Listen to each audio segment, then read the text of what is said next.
Bonjour, bienvenue dans la série sur la mécanique quantique. Donc nous allons nous attaquer maintenant à l'oscillateur harmonique. Alors, qu'est-ce que c'est qu'un oscillateur harmonique? Présentons-en un exemple classique. Donc on a un point d'attache et une certaine masse, M, reliée au point d'attache par un ressort. Et le ressort tire sur la masse qui peut alors osciller de part et d'autre du point. On mesure les distances x comme ceci, et la masse, à cause du ressort, subit une force de rappel qui est donnée par k fois la distance. K est appelé raideur du ressort, et donc la force est d'autant plus grande que la masse est éloignée. La force est proportionnelle à l'écart au point d'attache. Alors, un tel oscillateur vibre à une fréquence oméga c dont le carré est égal à k sur la masse de l'objet. Alors bien sûr, ce n'est qu'un exemple. Il n'y a pas nécessairement un ressort, ça peut être d'autres phénomènes qui tirent l'objet vers un point central. Toute force d'attraction, électrique, magnétique ou tout autre, peut conduire à une disposition de ce type. L'oscillateur harmonique est extrêmement important en physique parce que il intervient dans beaucoup de phénomènes. Par exemple, les vibrations des molécules, donc composées de plusieurs atomes qui peuvent vibrer, ou dans les cristaux, l'ensemble des atomes du cristal peuvent vibrer. C'est de cette manière que se transmet le son, la chaleur à travers un cristal. On le retrouve aussi dans la quantification des champs et de là dans la physique des particules, où l'oscillateur harmonique joue un rôle essentiel. En fait, de par sa simplicité, beaucoup de phénomènes périodiques peuvent se concevoir comme un ensemble d'oscillateurs harmoniques. Il est tellement important qu'il a été résolu de plusieurs manières, notamment par la mécanique quantique matricielle, où la résolution est d'ailleurs relativement simple avec cette méthode. Nous y reviendrons, nous en reparlerons. Ici, nous allons l'aborder du point de vue de la théorie de Schrödinger. Alors, dans ce cas-là, on a besoin du potentiel. Alors, la force, ici, peut être décrite par un potentiel qui est 1/2 kx carré. Ce qui donne une équation de Schrödinger, h bar carré sur 2m, fois l'habituelle variation de la variation en fonction de la position de U, plus le potentiel,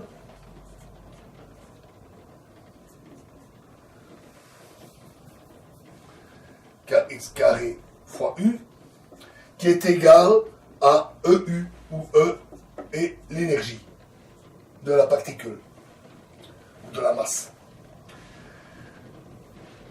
On définit en général une variable xi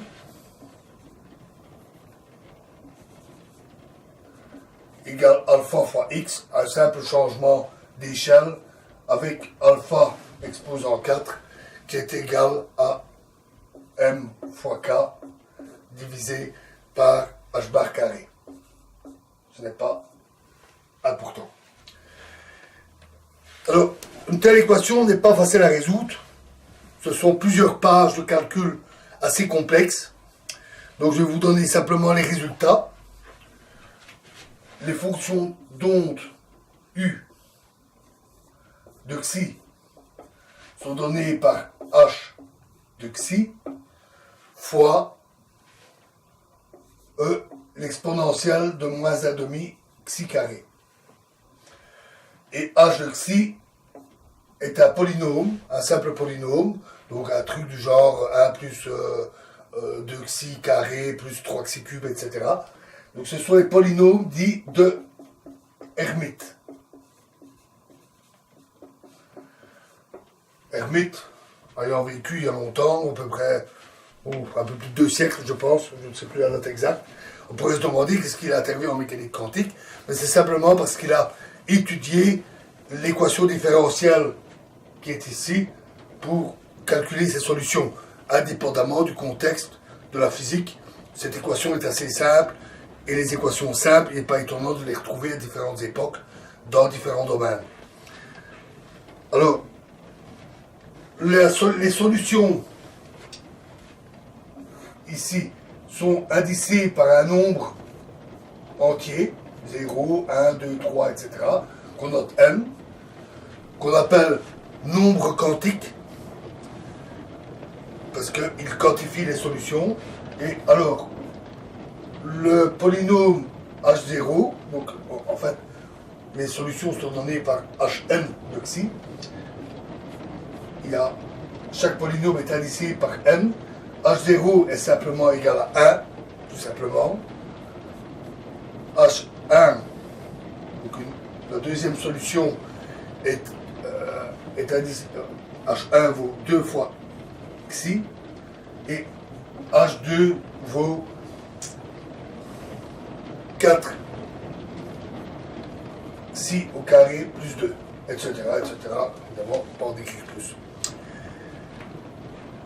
Plus intéressant encore, les valeurs de l'énergie prises pour chaque solution sont données par En égale n plus 1 demi h bar oméga c.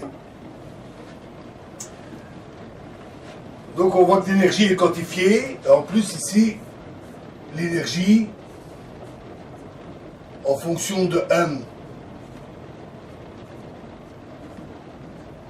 prend des valeurs très régulières, très simples.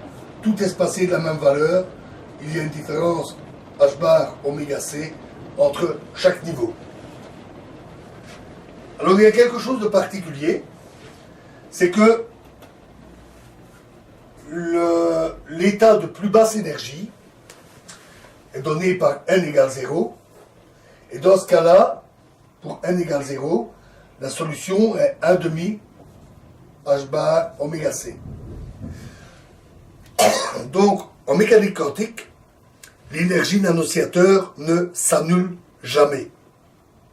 Il y a un minimum, une valeur minimum de l'énergie. Et dans ce cas-là, H0 égale 1, la solution est simplement celle-ci. U de xi égale cette exponentielle. Donc, il y a toujours une petite vibration résiduelle. La particule n'est jamais totalement au repos. C'est pas illogique, parce que si elle était totalement au repos, ici, en un endroit précis, au centre d'attraction, et immobile, on aurait alors une précision parfaite, à la fois sur la position et sur son impulsion, et donc on aurait une violation du principe d'indétermination. Et si effectivement on considère le cas de base, on peut vérifier avec quelques calculs que le principe d'indétermination est respecté. Donc il y a toujours une petite vibration minimale à cause de cette incertitude quantique. Alors les différentes solutions, si on trace,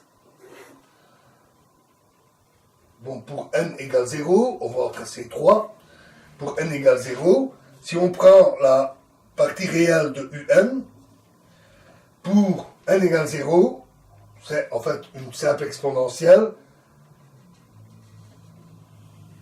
Elle a cette forme-là. Donc, la particule reste centrée autour de l'origine.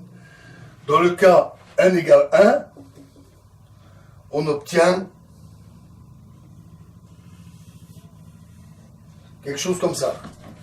Dans le cas n égale 2, on obtient quelque chose comme ça. Et ainsi de suite. Donc on voit tout de suite l'allure que prennent les solutions. Alors, si on veut comparer au cas classique, on s'attend à ce que, pour des énergies importantes, des valeurs élevées de n, on s'approche d'un comportement classique. Donc on devrait tendre à la limite classique, quelque chose que nous avons déjà vu. Mais il se fait que ces fonctions-là, elles ne ressemblent pas vraiment au cas classique. Alors si on trace la probabilité classique, alors bon, on peut dire quelle probabilité, puisque en mécanique classique, la masse, elle oscille régulièrement autour du point central avec une certaine fréquence. Son mouvement est parfaitement déterminé, parfaitement déterministe. Il n'y a pas de hasard là-dedans. Alors, vous pouvez considérer que vous faites des mesures à des instants aléatoires, donc vous ne savez pas où est la masse, vous faites des mesures à des instants quelconques, et de temps en temps, vous trouvez la masse là, parfois vous la trouvez là, parfois vous la trouvez à l'autre extrémité, etc. Donc en faisant des mesures aléatoires, il y a une certaine probabilité de trouver la masse à tel ou tel endroit. Et on peut considérer ça comme le temps que la masse passe dans une certaine zone. Plus elle passe du temps dans une certaine zone, et plus il y a de chances de la trouver. En particulier, on s'attend à ce qu'on la trouve souvent aux extrémités de la vibration. Parce que en vibrant, elle ralentit, puis repart dans l'autre sens. Et donc elle passe très vite au centre, mais s'immobilise aux extrémités. On s'attend donc à la trouver plus souvent à ces endroits-là. Effectivement, si on fait le calcul, on prend le point central, on obtient une courbe qui a cette allure-là. La courbe classique est celle-là. Et ça ne ressemble pas du tout aux courbes qu'on obtient avec la mécanique quantique. Mais si on fait le calcul pour n très grand, si on fait le calcul pour n très grand, on obtient de plus en plus d'oscillations, on obtient quelque chose comme... Donc ici, je trace la probabilité égale un carré.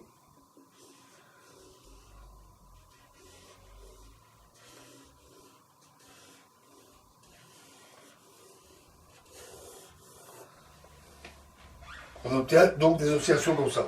En fait, il faudrait prendre beaucoup plus d'oscillations, mais c'est un peu difficile à dessiner, excusez-moi, mais on obtient des oscillations très serrées. Alors, si on regarde la position moyenne, donc si on ignore le fait que ça oscille fortement, donc on considère qu'on a une certaine précision dans la mesure de la position, on n'a pas une précision infinie, on obtient alors une position moyenne qui est celle-là, et qui correspond à la courbe classique. Donc, plus n est élevé, si on ignore les oscillations très rapides de la courbe le long de la position, alors la position moyenne suit la courbe classique. Donc la solution quantique tend bien vers une solution classique avec des oscillations extrêmement serrées, inobservables en pratique pour un objet macroscopique.